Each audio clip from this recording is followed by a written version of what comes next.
So yon mga katropa, dahil break time ko ngayon ay pupunta ko ngayon sa car wash mga katropa, dahil kahapon nga, di ba? Grabe, napakadumi ni Sander. Kaya dadaling ko siya sa car wash ngayon mga katropa. So on the way na tayo.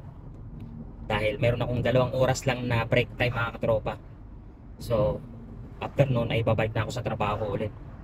Kaya tara, let's go.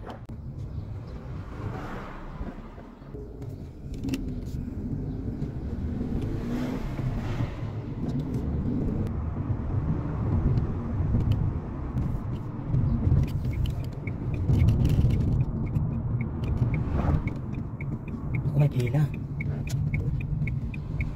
May pila mga katropa. Ano pa tayo? Pero saglit lang yan. Ayan mga katropa, nandito na tayo sa pahugasan ng sasakyan. Ayan. Iwanan natin to dito. Tapos sila na ang bahala mga katropa. Tapos subukan kong kausapin na habang nandun mga katropa, dun sa may paliguan na talaga, ay kung pwede bang dito lang ako sa loob ng sasakyan. Pero kung hindi papayag, wala tayong magagawa. Try natin kung papayagan tayo. So yun mga katropa, nakapila na tayo. So mayroon na una sa ating isa, dalawa. Tapos niyan, ayun naman yung puti. Tapos yung sa atin naman ang lilinisin ngayon sa loob. Station by station mga katropa. So hintayin natin na matapos yung yung paglilinis sa loob ng sasakyan. Hindi pumayag mga katropa na doon tayo sa loob. Kaya hindi na rin ako nagpumilit. Kaya hintayin na lang natin. Hintayin na lang natin matapos hugasan si Sander. So ayan mga katropa. Siya na nag-aabante papunta doon.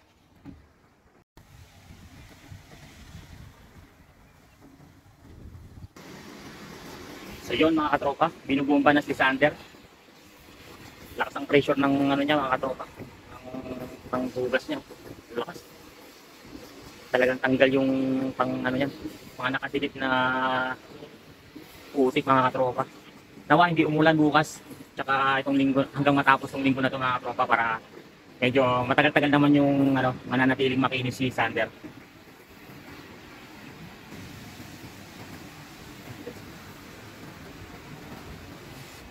Lakas, ang lakas. So ayan mga katropa, isasalang na si Sander. Siya naman yung nakatoka ngayon dyan. Kaya hintayin na lang natin siya dito. Mga 3 minutes lang siguro yung ano niya mga katropa. Yung ikot-ikot na yan.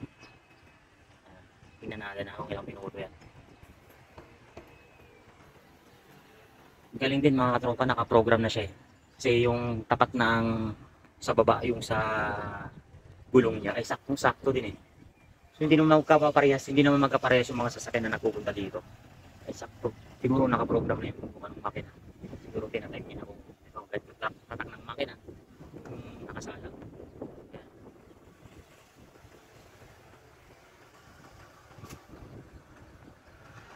Parang walang sabon ah. Parang walang sabon mga katropa, parang tubig lang ah. Parang nagtitipid tong mga to ah.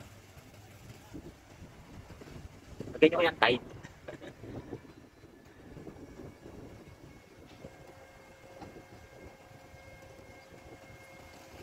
Hindi naman ang next. Tapos ng sa atin. Parang hindi ko talaga nakita may sabon mga katropa. Walang bulaw. Kinis na naman ni Sander mga katropa. Nakakainlap yung kinis niya.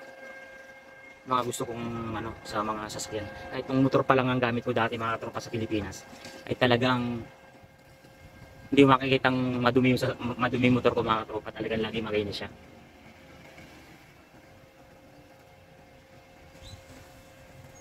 Kaya nasanay na ako na talagang kahit sa sasakyan ay talagang gusto ko lagi makintab mga katropa.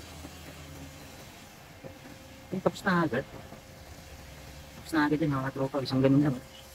Ang hangin na agad yan.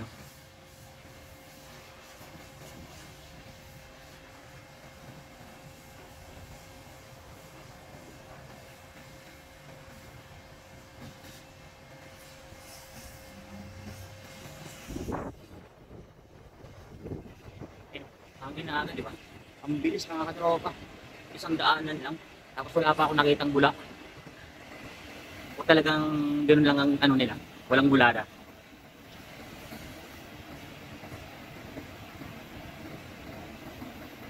Tapos doon sa last station mga katropa yan. So, punas na lang ng konti. Wala na, bayad na agad tayo sa €10. Gastos agad tayo ng €10 mga katropa. So yun mga katropa, natapos na tayo sa pagpakarwas kay Sander. At medyo natagalan tayo dahil sa kanya na nauna sa atin. Ngayon ay pabalik na rin tayo sa trabaho. So meron pa ako isang oras ng break time mga katropa. So salamat at hanggang dito na lang. Hanggang sa muli. Bye bye. God bless atin lahat mga katropa.